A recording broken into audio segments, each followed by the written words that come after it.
Hi guys, welcome to our daily encounter.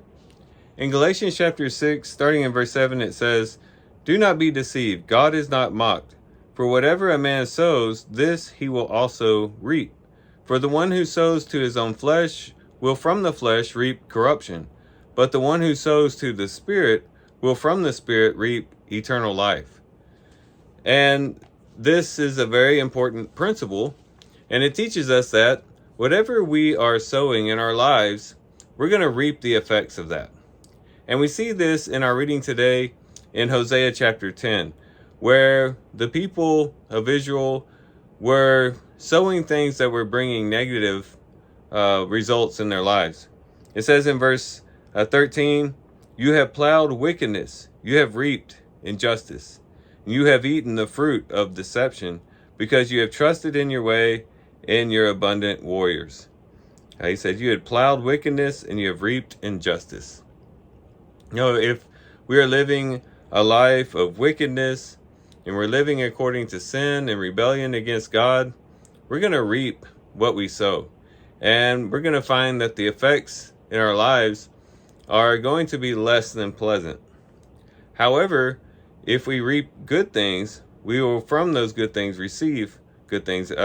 He says in verse 12, the verse before, he says, "Sow with a view to righteousness, reap in accordance with loving kindness.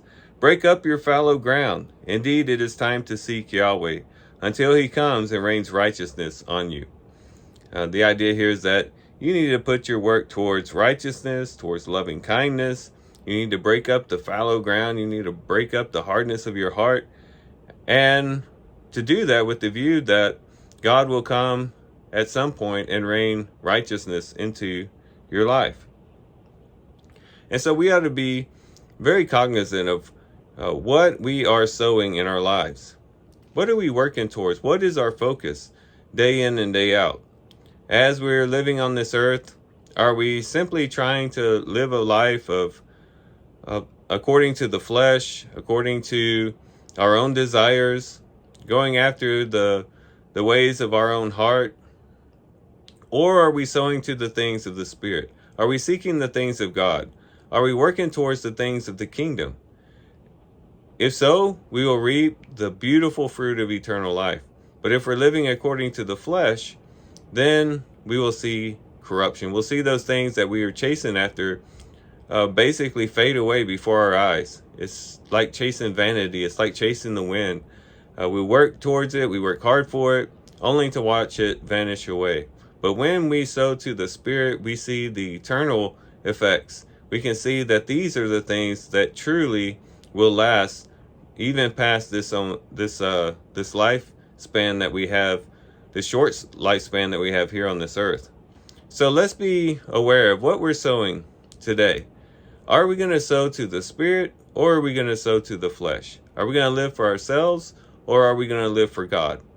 And whatever choice we make, we must be willing to reap the effects of that choice because they are connected.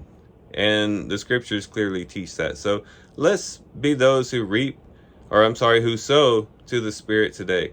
Let's seek the things of God. Let's invest in spiritual things. Let's be focused on Jesus Christ and see if it doesn't bring positive results in our lives and even give us a hope beyond our lives here on this earth. So these are some things we can reflect on and think about as we do our reading today. With that, guys, I do thank you for watching the video today. Hope you guys have a great day. Love you guys. God bless.